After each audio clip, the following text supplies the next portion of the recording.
So, today's the big day. Have you thought about what you want? I want a cat. Oh, I don't think our building takes pets. You own the building. Okay, first piece for the birthday girl. And save some for Daddy. Just put it in the freezer next to last year's slice. What? Tom Brand excelled at business, The Firebrand Tower will be the tallest building in North America. but failed at what mattered most. Hi, Tom. Yes, I know. I'm late. You gotta be here, and you have to bring an exceptional gift. Hello?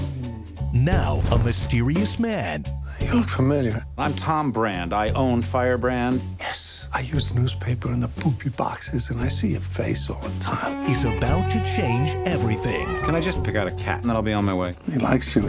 Yeah, keep the change. Okay, Cass, I'm sorry? let's do this. So, how you doing in there? Wait a minute. I'm a cat! How do I get out of this? You haven't been there for your family. When is Daddy gonna come home? As soon as he finishes work. You have 1 week to reconnect with them, or you're going to be stuck inside that cat for the rest of your life. But I hate cats. That's what makes this so perfect. Mr. Fuzzy Pants? Look. Seriously? Who needs a litter box? Hey! It's not enough to say you love someone. You have to show it. You're the best gift I ever got. Just drown me. Sometimes I feel like my dad's looking out for me through the cat. I should have been a better dad. Do they make MRIs for cats? mean cat scans?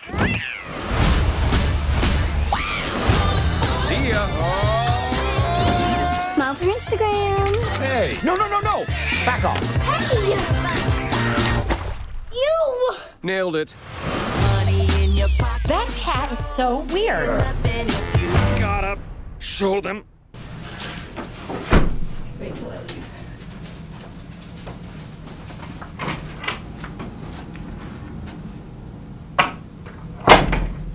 Nine lives. For those of you who follow me on Instagram, you might have thought that this was coming on Monday, but I am here today. It is Friday, and I am here to review Nine Lives. This movie stars Kevin Spacey and Jennifer Gardner, and it's about a businessman who's trying to build the biggest building in the United States. And they have a company in Chicago and that they're really neck and neck with. So because of this, he has no time for his really young wife, played by Jennifer Gardner, or their daughter. But the daughter really wants a cat for her birthday, and you know, Kevin Spacey's like, oh, I hate cats, I don't want cats. But you know, he just thinks, yeah, whatever, I'll get her a cat. So he goes to this cat shop, which is run by Christopher Walken. And so he gets a cat named Mr. Fuzzy Pants. But he's so focused on his business that after he got the cat, he got a call on an Apple Watch for some reason from this exec. So he goes to the top of the building, and the top of the building struck by lightning. Kevin Spacey and the cat both fall and they crash into this window, and then they switch bodies. This movie is technically like Child's Play without the doll and without all the voodoo. But whatever, Kevin Spacey is now in the cat, and the real Kevin Spacey's body is in the hospital. And Christopher Walken is technically the cat whisperer.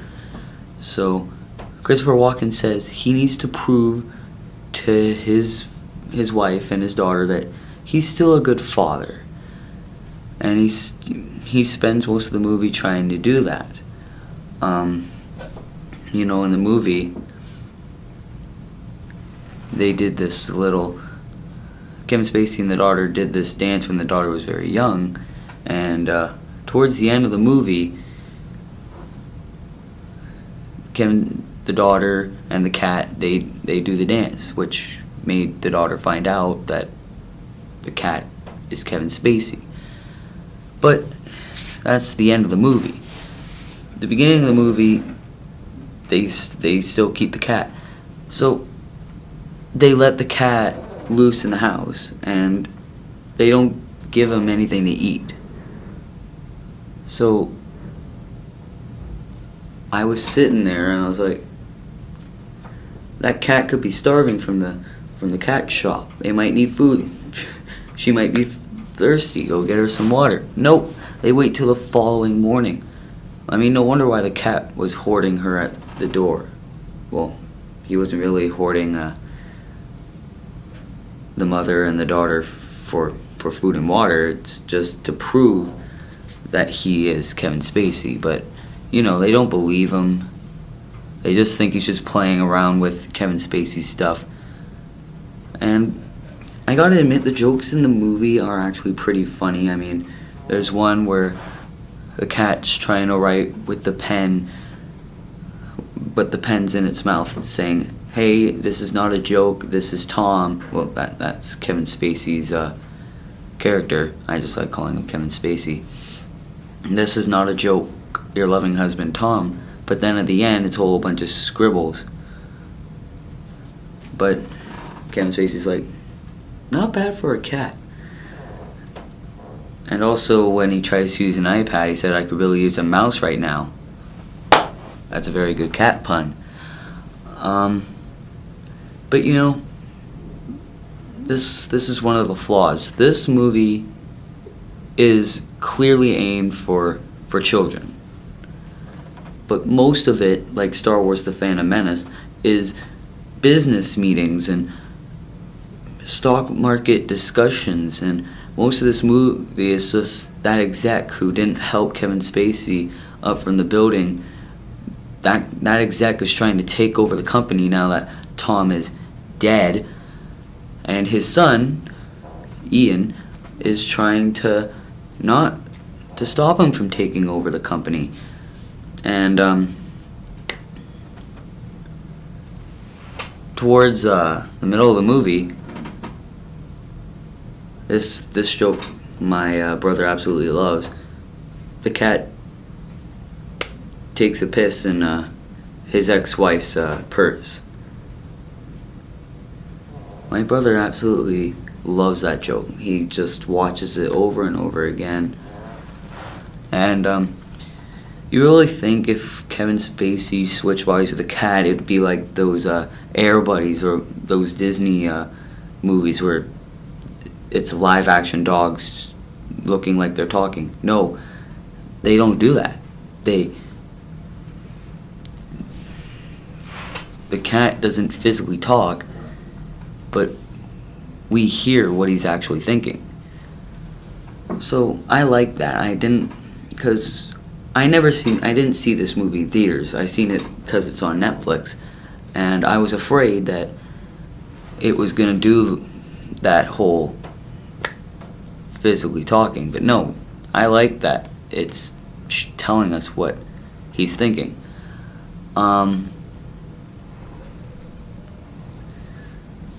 So yeah, he spends around the end of the movie trying to show him, "Oh yeah, I'm your father."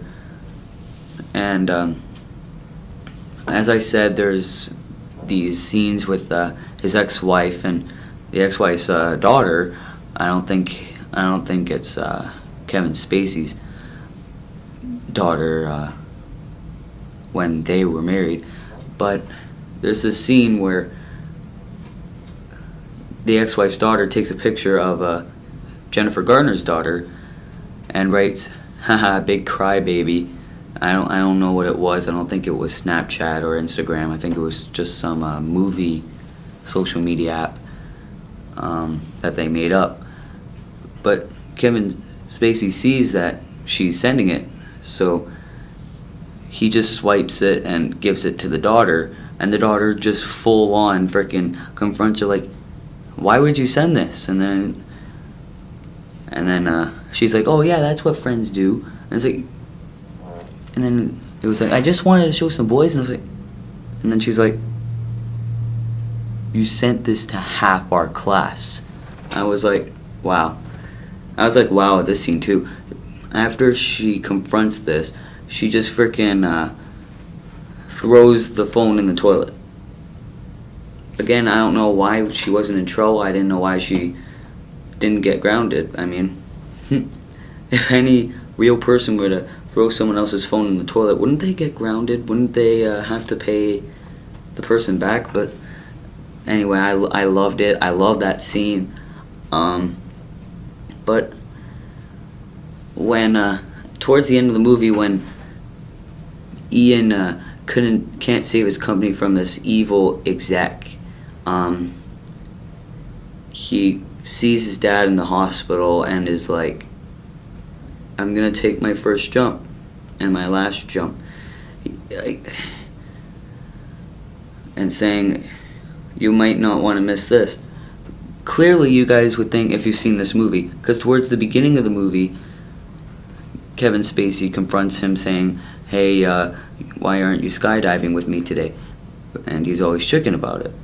But no, Ian didn't want to go skydiving at the end of the movie. He was looking to commit suicide.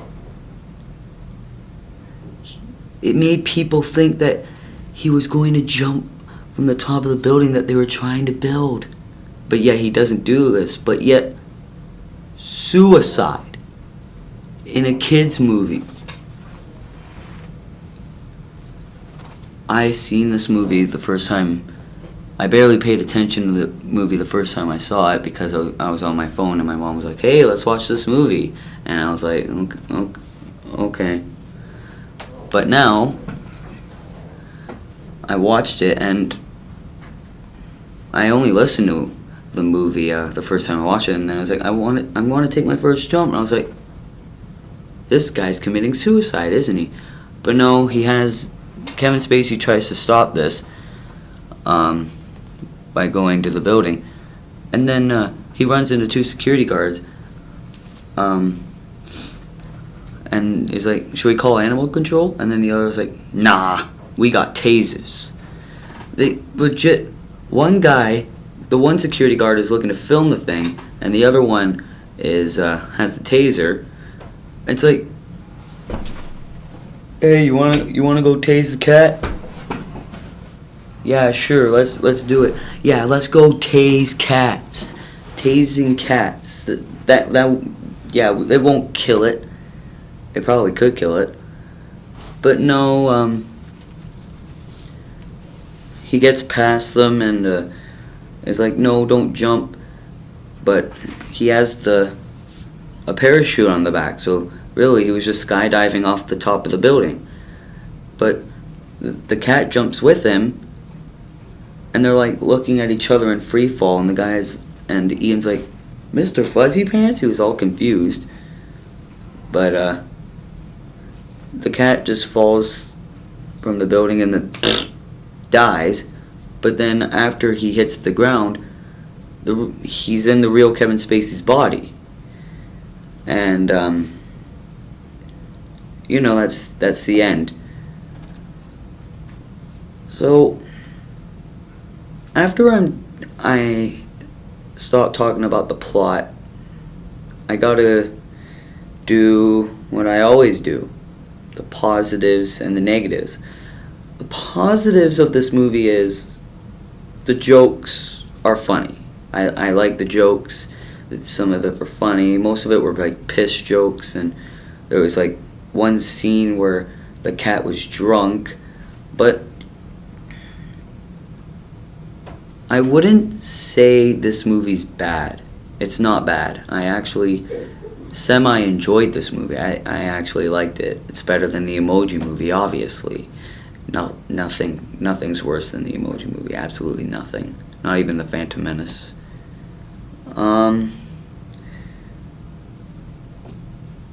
So yeah, I liked Kevin Spacey's performance as the cat.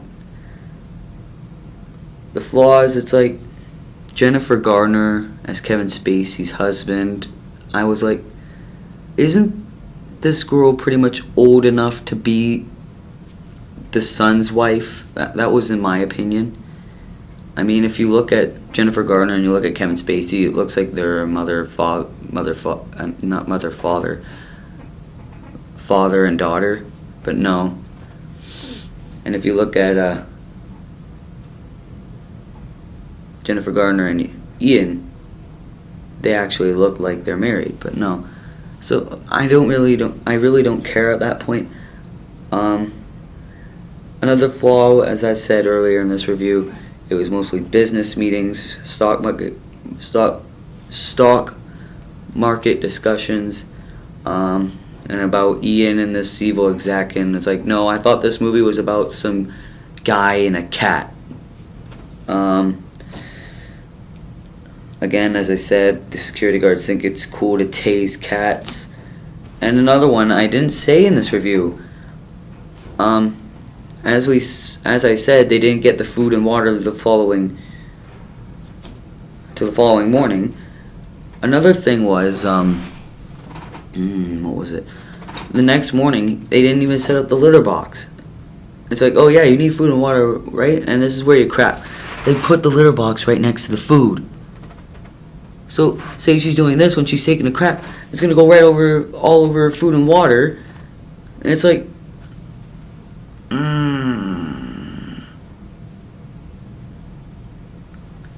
And they're actually surprised that when the first night they brought the cat home, he took a piss on the carpet.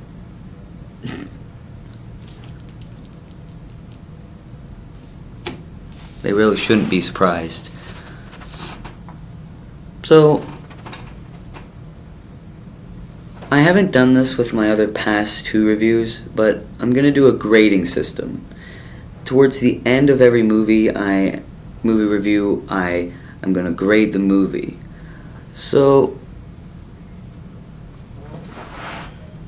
again, I liked the jokes, I liked Kevin Spacey's performance, I liked, what else? I liked Christopher Walken's performance as the cat whisperer.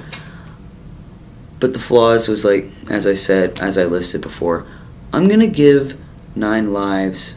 You know what? I'm going to give 9 lives and a B+. That's what I should give this movie, a B+. So, that's my review for 9 lives. I thank you all for watching, and if you have me on Facebook and Instagram, I am sorry for all this YouTube drama that has happened throughout the last couple weeks regarding copyright and videos getting taken down. And for those of you who don't follow me on Instagram and Facebook, last week I tried doing a song compilation of the most overplayed songs of all time, and they keep getting taken down. But you know, this isn't about my song compilation. This is about 9 lives. So I'm gonna stick to movie reviews from now on. This is gonna be everything I'm gonna do. I might do stop motion videos and gaming videos at one time or another. But I thank you for subscribing and tuning in to all my updates and all my reviews. And I thank you. I thank you for doing that. I greatly appreciate it. So I will see you on Tuesday for the Lego Movie. Thank you, and subscribe to William 1984.